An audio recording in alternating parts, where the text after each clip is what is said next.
Düşüren, şu geçit vermeyen dağlar utansın.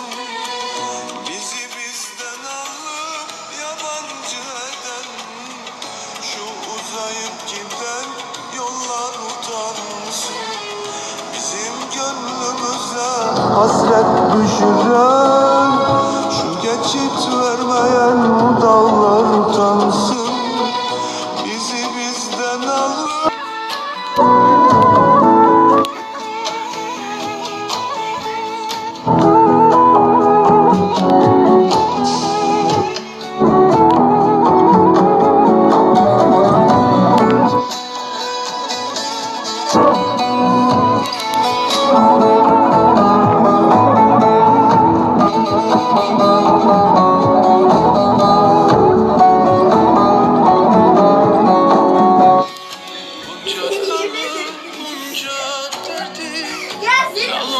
melek anamı verdin, bunca kanı bunca verdin.